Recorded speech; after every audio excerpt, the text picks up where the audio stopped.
Hello friend, back again with me. In this video, I will discuss material about the capital market.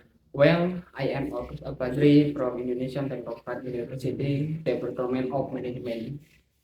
Ada beberapa instrumen dalam berinvestasi di mana masyarakat lebih mengenal berupa emas atau properti. Namun, tidak banyak yang mengetahui tentang pilihan investasi melalui pasar modal. Dengan memilih berinvestasi menggunakan capital market atau pasar modal, ini tidak hanya memberi peluang kepada masyarakat untuk mendapatkan keuntungan, namun juga berperan aktif dalam meningkatkan kondisi perekonomian dalam negeri. Oke, apa sih pasar modal itu? Pasar modal adalah tempat di mana perusahaan dan investor bertemu untuk membeli dan menjual sekuritas seperti saham dan obligasi. Ingin tahu lebih banyak, mari kita eksplorasi pasar modal. Pasar modal merupakan suatu sistem atau mekanisme yang memfasilitasi perdagangan sekuritas seperti saham dan obligasi antara perusahaan dan investor. Ini merupakan salah satu cara perusahaan dapat mengumpulkan dana untuk pertumbuhan dan pengembangan. Selanjutnya, kita bahas manfaat dari pasar modal. Ada beberapa manfaat yang sudah saya rangkum sebagai berikut, yaitu yang pertama ada pertumbuhan ekonomi. Pasar modal dapat mendorong pertumbuhan ekonomi dengan menyediakan dana bagi perusahaan untuk ekspansi dan inovasi. Peluang investasi, investor dapat memanfaatkan pasar modal untuk mendapatkan keuntungan melalui pertumbuhan nilai aset mereka. Yang ketiga yaitu diversifikasi portofolio. Pasar modal memungkinkan investor untuk mendiversifikasikan risiko dengan berinvestasi pada berbagai jenis sekuritas. Oke, materi selanjutnya yaitu instrumen pasar modal. Yang pertama ada saham. Saham merupakan kepemilikan sebagian dari suatu perusahaan yang diperdagangkan di pasar modal. Saham dapat diartikan sebagai tanda penyertaan modal seorang atau pihak atau badan usaha pada suatu perusahaan atau personal terbatas, perseroan terbatas maksudnya. Dengan menyertakan modal tersebut, maka pihak tersebut memiliki klaim atau hak atas pendapatan perusahaan, aset perusahaan, dan berhak hadir dalam rapat umum pemegang saham atau RUPS. Yang kedua yaitu ada obligasi. Obligasi adalah surat utang yang dikeluarkan oleh perusahaan atau pemerintah dengan jangka waktu dan bunga tertentu. Obligasi adalah surat utang jangka menengah maupun jangka panjang yang dapat diperjualbelikan. Obligasi berisi janji dan dari pihak yang menerbitkan saham untuk membayar imbalan berupa bunga atau periode tertentu dan melunasi pokok utang pada akhir waktu yang telah ditentukan kepada pihak pembeli obligasi tersebut. Kemudian yang ketiga yaitu ada reksadana.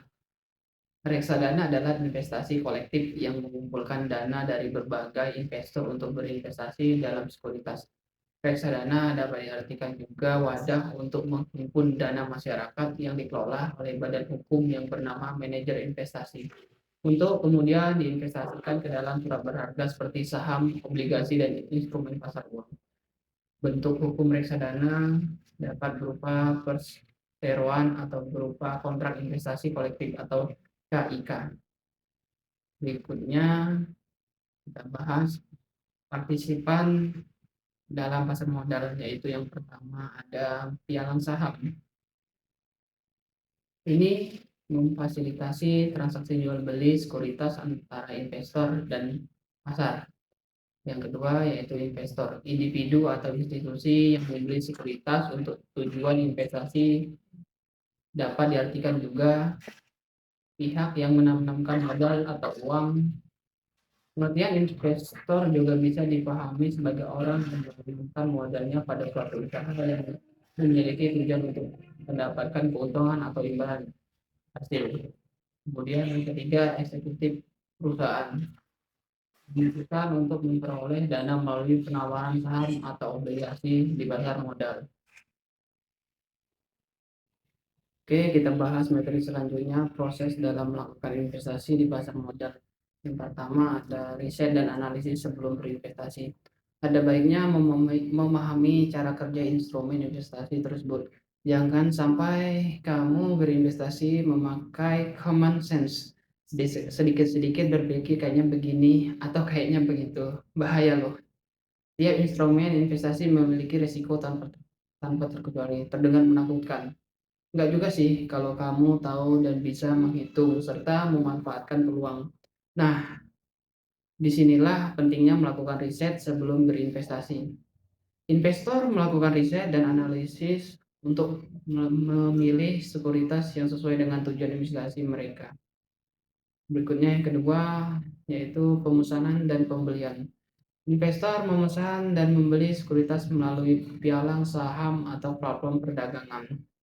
Kemudian yang ketiga yaitu monitoring dan penjualan investor. Investor memonitoring performa investasinya dan dapat memutuskan untuk menjual sekuritas jika diperlukan. Oke, sekarang kita bahas resiko di pasar modal. Tiap instrumen investasi memiliki resiko tanpa terkecuali. Terdengar menakutkan. Tidak juga sih kalau kamu tahu dan bisa menghitung serta memanfaatkan peluang. Berikut ada beberapa resiko yang mungkin terjadi, yaitu yang pertama ada resiko pasar. Pertumbuhan kondisi ekonomi dan politik dapat mempengaruhi nilai sekuritas di pasar modal. Contohnya seperti kemarin, isu Erick Thohir mau menjadi presiden, harga sahamnya melambung tinggi. Kedua, resiko kredit. Pihak yang menerbitkan obligasi mungkin tidak mampu membayar bunga atau pokok hutang kepada investor.